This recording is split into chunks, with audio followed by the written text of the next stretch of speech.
buat referensi.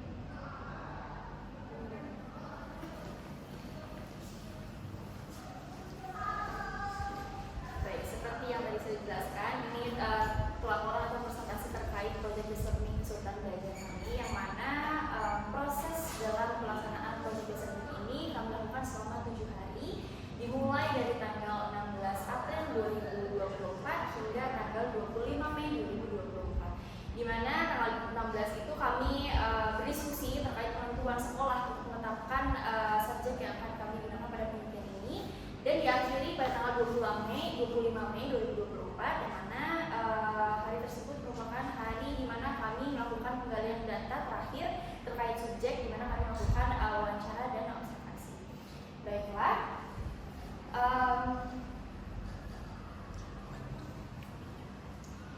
adapun rekan saya Evi yang akan menjelaskan terkait informasi identitas subjek, tujuan pemeriksaan sekaligus metode penggalian data yang kelompok kami gunakan. Kepada Evi, dipersilakan.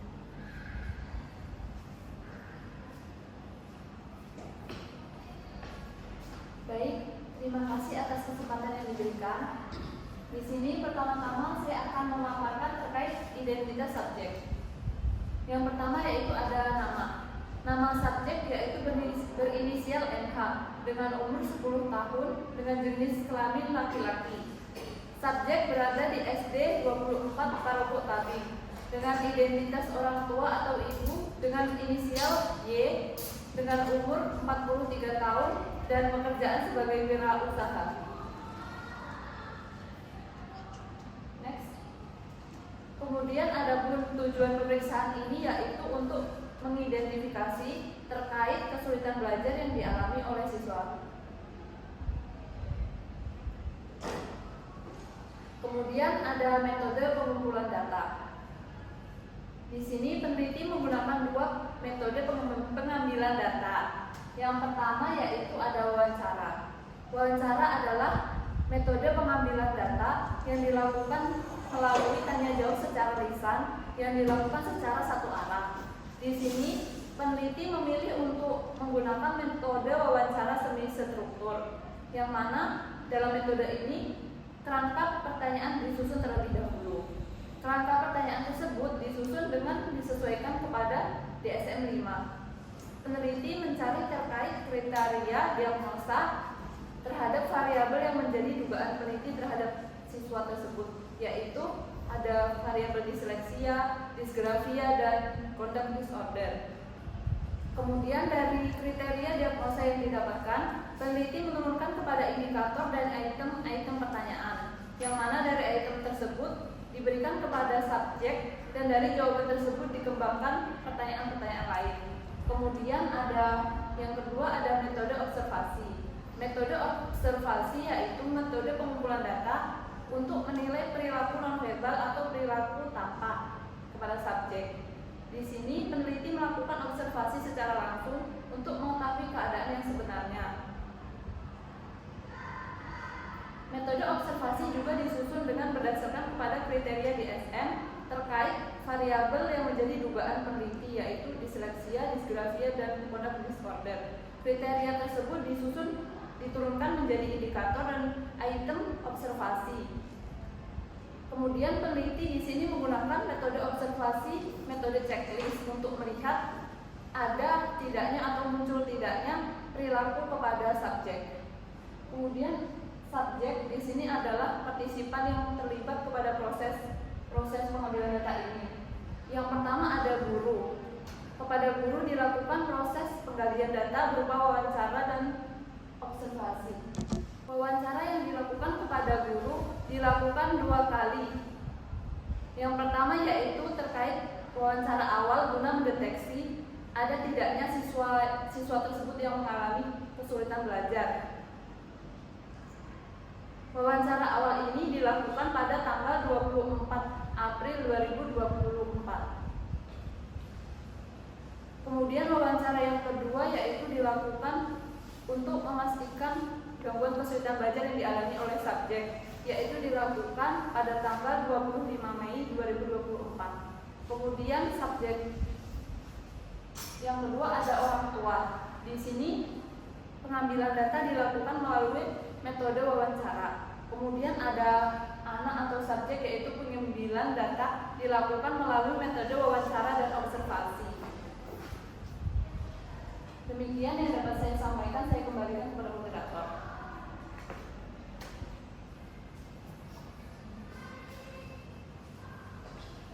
Terima kasih atas penyampaiannya Evi. Kemudian adapun hasil dari asesmen atau temuan awal sekaligus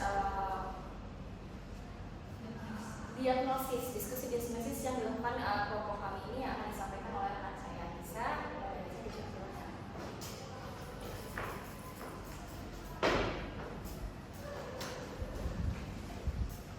Baik, di sini saya menyampaikan tentang hasil. Nah, pada temuan awal, peneliti melakukan tes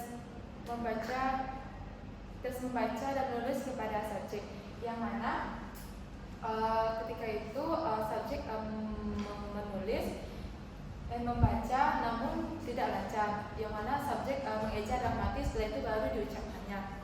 Lalu ketika subjek diminta untuk menuliskan namanya, subjek terlihat kebingungan. Setelah itu subjek melihat name-tag yang ada di sebelah kiri bajunya, baru subjek mulai menulis. Namun subjek juga mengalami kesalahan dalam menulis karena ada beberapa huruf yang tertinggal olehnya. Setelah itu peneliti juga meminta subjek untuk menuliskan setiap kata yang disebutkan oleh peneliti. Namun subjek melakukan beberapa kesalahan, yang mana ketika peneliti menyebutkan kata buku, subjek menuliskan buku. Lalu ketika peneliti menyebutkan kata mempunyai, subjek menulisnya mempunyai. Lalu ketika peneliti menyebutkan kata matematika, subjek menulisnya matematik. Lalu peneliti juga meminta subjek untuk menebak setiap huruf yang dituliskannya. Ketika peneliti menuliskan huruf kapital atau huruf besar, subjek dapat menebaknya dengan benar. Namun ketika peneliti meminta subjek untuk menebak huruf kecil, subjek terlihat kebingungan, seperti sulit untuk membedakan beberapa huruf, yaitu seperti huruf B dan juga dengan D, dan huruf G dengan G kecil. Lalu peneliti juga melakukan wawancara awal dengan guru atau wali kelas subjek, dan wali kelas subjek mengatakan bahwa subjek merupakan anak yang malas untuk membaca, dan subjek juga ketinggalan dari teman-temannya dalam perihal membaca. Dan juga teman-teman subjek mengatakan bahwa subjek merupakan anak yang cukup temperamental dan emosional, yang mana teman-teman subjek juga mengatakan bahwa subjek ini suka menyakiti atau membunuh hewan seperti kata. Berdasarkan hasil yang kami dapatkan melalui wawancara orang tua, guru dan juga siswa, didapatkan hasil bahwasanya subjek ini kesulitan dalam membaca dan menulis, yang mana ketika membaca subjek tidak lancar, selalu mengeja dalam hati baru diucapkannya, sehingga itu membutuhkan waktu yang cukup lama. Lalu subjek juga kesulitan dalam membedakan antara huruf D dengan B, dan juga ketika menulis subjek juga sering meninggalkan beberapa huruf. Namun subjek aktif dalam bidang matematika. Nah, orang tua subjek juga mengatakan bahwasanya subjek ini berbeda dari keempat saudaranya, yang mana keempat saudara subjek ini lahir dalam keadaan normal, namun subjek operasi sesar. Ketika dalam kandungan, subjek juga memiliki masalah, yang mana ketika dalam kandungan ini subjek ketika berusia dalam kandungan 6 bulan tidak terdengar detak jantungnya, sehingga ibu subjek pergi ke rumah sakit, dan ternyata subjek ini dalam posisi melintang sehingga detak jantungnya tidak terdengar. Lalu ibu subjek ini ketika mau melahirkan juga mengalami kesulitan, yang mana ketika dia mengejan ibu subjek anak janin ini naik ke atas, sehingga membuat ibu subjek merasakan sesak nafas.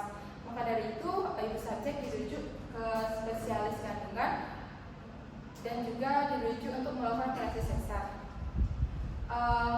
Baiklah, berdasarkan hasil yang kami dapat,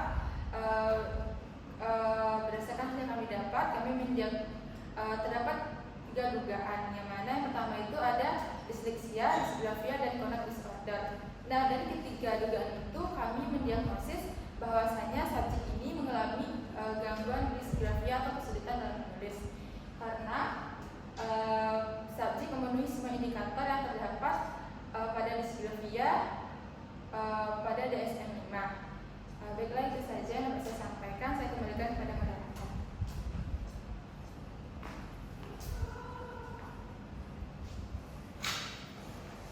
Baik, terima kasih pada saya. Itu tadi penjelasan atau pelaporan terkait hasil dari data temuan awal yang kami temukan, baik narasumber dari orang tua, guru, teman, subjek maupun subjek itu sendiri yang kami lakukan melalui wawancara dan observasi. Kemudian untuk pembahasan lebih mendalam terkait dengan diagnosis yang sudah kami tentukan akan dijelaskan oleh rekan saya Safira.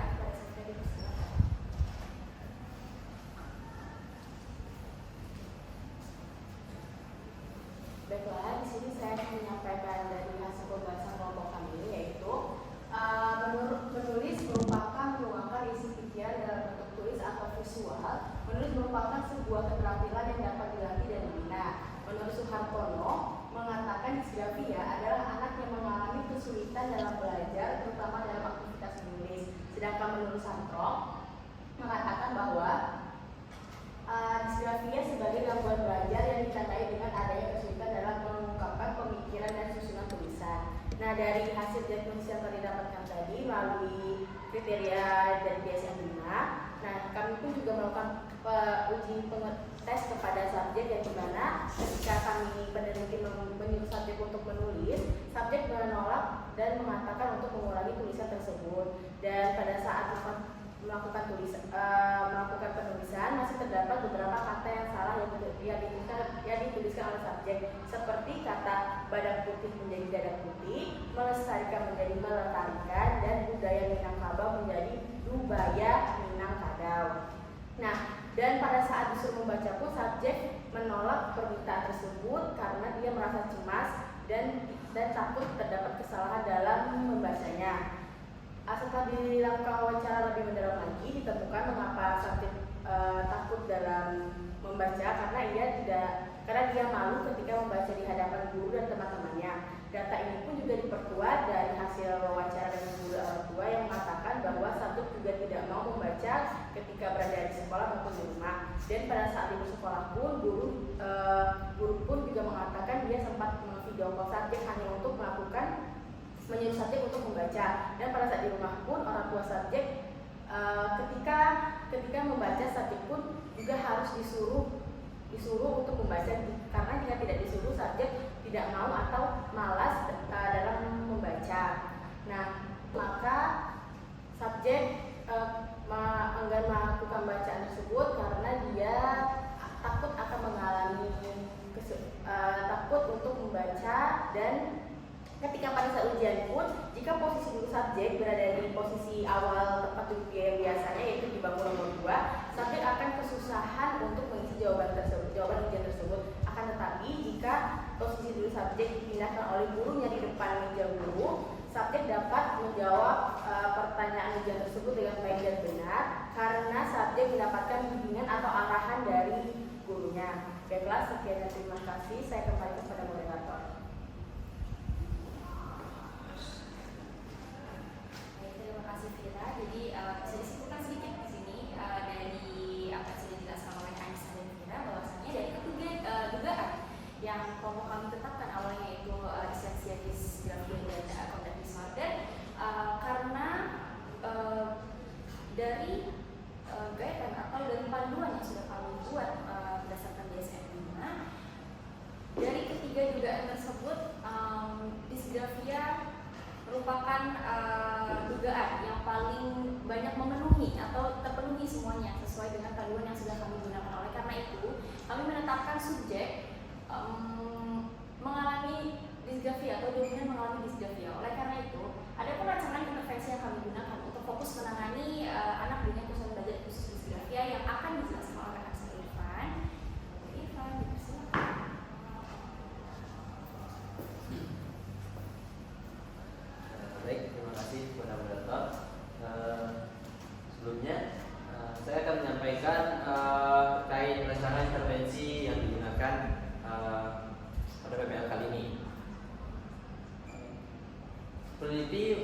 merumuskan dalam penanganan intervensi disgrafia menggunakan senam otak atau yang juga bisa disebut yaitu brain gym. Menurut Saryana 2017, brain gym merupakan latihan yang menggunakan gerakan-gerakan sederhana yang bertujuan untuk menggabungkan dan menghubungkan antara pikiran dan anggota tubuh seperti motorik halus.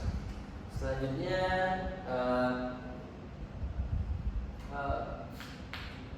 berikut akan dijelaskan 4 langkah-langkah praktis dari praktek senam otak. Yang pertama yaitu double doodle, yaitu coretan ganda.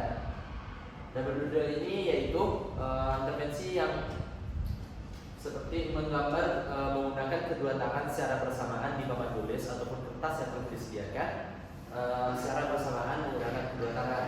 Anak diminta untuk menggambar gambar yang sama seperti lingkaran, persegi, segitiga, pohon dan bentuk-bentuk lainnya. Di sini tentu gambar yang dihasilkan atau yang dibuat anak tentu tidak akan semaksimal mungkin karena anak diminta untuk menggunakan tangan yang biasanya tidak digunakan untuk menulis. Manfaat yang didapatkan dari double doodle ini yaitu adanya peningkatan koordinasi antara otak mengkoordinasi antara mata dan tangan sehingga anak dapat menulis secara lebih baik. Yang kedua yaitu kedua yaitu arm activation. Arm activation di sini merupakan salah satu jenis latihan senam otak yang berfokus pada relaksasi otot atau penguatan otot. Dapat dilihat yaitu arm activation ini yaitu gerakan dengan meluruskan tangan kiri ke atas. Lalu tangan kanan anak diminta untuk memegang siku yang sejajar dengan telinga, lalu diminta untuk menggerakkan ke depan, ke samping ataupun ke belakang, seraya tangan kanan menahan dorongan dari tangan kiri. Hal ini bertujuan untuk meregangkan otot, merilekskan otot yang bertujuan fokus pada otot utama yaitu otot bahu, lengan dan dada. Yang ketiga yaitu alfabet X. Huruf ditulis dengan kurva 8 horizontal.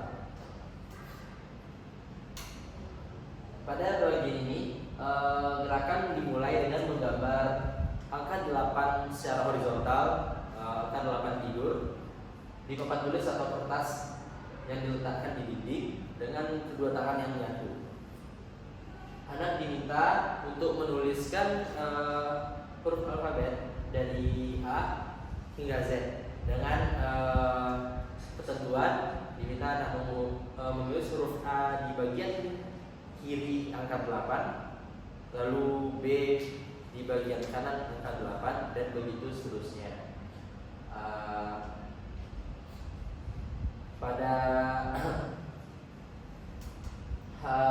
Pada langkah ini anak dipastikan untuk paham dengan instruksi atau bagaimana pengerjaan dalam langkah intervensi tersebut. Lalu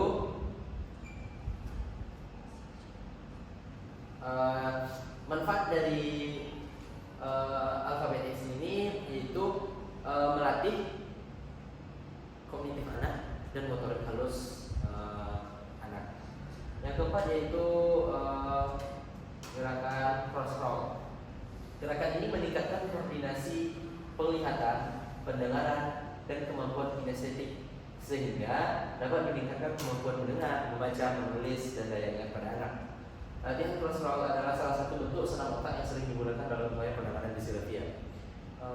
Bentuk gerakan yang digunakan pada cross roll ini yaitu anak diminta untuk mengangkat lutut sebelah kanan Lalu diminta untuk menyentuh lutut sebelah kanan tersebut dengan siku sebelah kiri. Lalu begitu juga sebaliknya.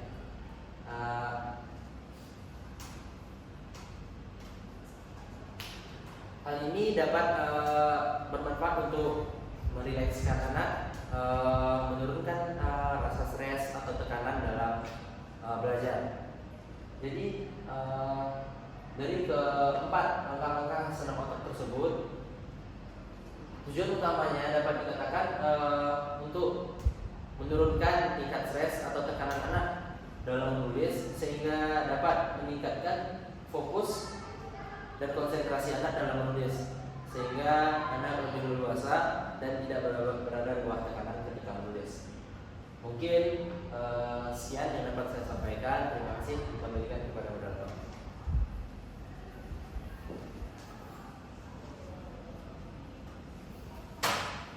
Baik, terima kasih Irfan. Tidak lupa juga saya ingin mengucapkan terima kasih banyak pada rekan-rekan saya yang dari awal hingga akhir ini sudah mempresentasikan atau sudah melaporkan hasil kinerja kami selama melakukan ujian visual ini. Kemudian izinkan saya menarik kesimpulan dari pelaporan tadi bahwasanya memang kalau kami sudah mendapatkan diagnosisnya itu adalah disgrafia, di mana subjek yang kami temui ini memiliki kesulitan dalam mengekspresikan atau menuangkan ide-ide atau pikirannya dalam bentuk tulisan. Oleh karena itu, untuk penanganan ini dilakukannya atau dilakukan penanganan sesuai dengan rencana intervensi yang tadi sudah dijelaskan oleh rekan saya Irfan dengan menggunakan metode senam otak. Nah, selain itu, seperti yang dijelaskan oleh teman saya Anissa dan juga Vira yang melaporkan bahwasanya subjek juga memiliki kesulitan atau tidak kurangnya lancar dalam membaca atau kurang lancar dalam kemampuan membaca. Hal ini juga menjadi kemungkinan bisa menjadi salah satu faktornya si subjek ini mengalami sulitnya mengekspresikan pikirannya dalam bentuk tulisan. Oleh karena itu, metode senam otak dalam rancangan intervensi yang tadi kami sudah jelaskan itu bisa dibarengi dengan latihan mandiri yang dilakukan secara rutin untuk meningkatkan kemampuan si subjek dalam membaca. Kemudian, adapun yang kami temukan kesimpulannya adalah pentingnya peran orang tua dan guru terkait subjek itu, karena dari yang kami temukan di lapangan juga simpelnya bahwa guru dari pihak sekolah itu sudah mengupayakan, ada upaya untuk meningkatkan kemampuan subjek dalam menulis dan juga dalam membaca. Seperti yang tadi sudah dijelaskan, ada latihan-latihan mandiri yang diberikan kepada subjek. Namun di sini apabila dukungan yang didapatkan hanya didapatkan dari sekolah saja, tidak ada dapat dukungan atau kerjasama antara sekolah dan orang tua, maka hasilnya tidak akan optimal. Oleh karena itu, subjek dengan kesulitan belajar tidak hanya membutuhkan dukungan sosial ataupun dukungan emosional saja, namun juga diperlukan perhatian khusus untuk mengetahui atau mendiagnosis kesulitan belajar atau gangguan apa yang dialami oleh subjek itu sendiri. Oleh karena itu, diperlukan diagnosis yang pasti dan jelas agar subjek juga mendapatkan penanganan yang baik.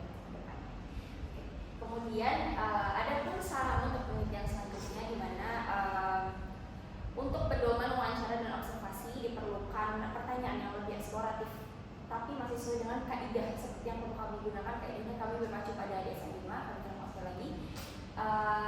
Hal ini bertujuan untuk memperdalam atau menggali supaya data yang dapat ditemukan peneliti selanjutnya itu lebih mendalam lagi